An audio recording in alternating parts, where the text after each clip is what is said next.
Argentina की जीत पर बवाल, रेफरिंग को लेकर भड़का मिस्र फुटबॉल संघ। ज़ोहरान ममदानी का भी आया बयान। चलिए जानते हैं वायरल खबर।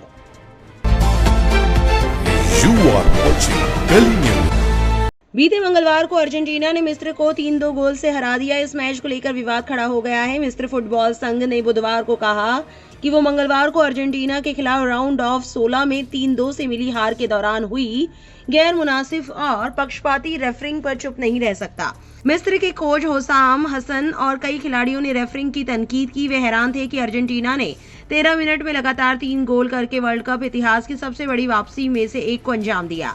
ईएफए ने एक बयान में कहा कि मिस्र की राष्ट्रीय टीम के हकूकों और हितों की हिफाजत करना कोई ऐसी बात नहीं है जिसे नजरअंदाज किया जा सके, कम करके आंका जा सके या गौण माना जा सके। मिस्र फुटबॉल संघ ने कहा कि ये एक ऐसी जिम्मेदारी है जिसे हम पूरे विश्वास और दृढ़ संकल्प के साथ निभाते हैं।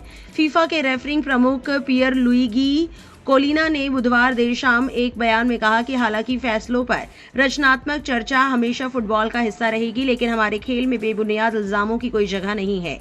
उन्होंने कहा, कोई भी फीफा वर्ल्ड कप मैच अफसरों की ईमानदारी पर सवाल नहीं उठा सकता। जब ऐसा होता है तो इससे ऐसी प्रतिक्रियाएं हो सकती हैं जिनसे उन्हें और उनके परिवारों को धमकियां मिल सकती है। ये सही नहीं है।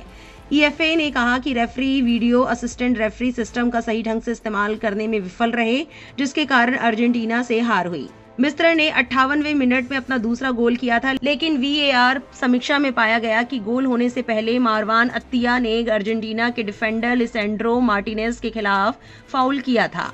ईएफए के बयान में कहा गया, कई अहम घटनाओं ने गंभीर चिंताएं पैदा की और फैसलों की निरंतरता और निष्पक्षता पर गहरे सवाल खड़े किए, जिन्होंने सीधे तौर पर खेल की दिशा को प्रभावित किया। कोलिना ने कहा, किसी प्रतियोगिता के दौरान हम विशिष्ट घटनाओं पर ध्यान केंद्रित न करने को प्राथमिकता देते हैं, लेकिन उन्होंने अत्तिया वाले फैसले का बचाव किया। कोलिना ने कहा, अगर बिल्ड अप में कोई फाउल पाया जाता है और माना जाता है कि उसका गोल पर असर पड़ा है तो वीएआर ऑन फील्ड समीक्षा की सिफारिश करेगा। मिस्र फुटबॉल संघ ने कहा, गोल से दूरी या घटना और गोल के बीच के समय को लेकर कोई तय सीमा नहीं है। उन्होंने कहा कि विवादित मामले में अतिया साफ तौर पर अर्जेंटीना के नंबर 6 लिसेंड्रो मार्टिनेज के पैर पर पैर रखते हैं। कोलिना ने कहा, हमारा मानना है कि फाउल तो फाउल ही होता है, भले ही फाउल साफ दिखे, लेकिन अगर रेफरी ने इसे मैदान पर नहीं देखा तो वीएआर दखल दे सकता है।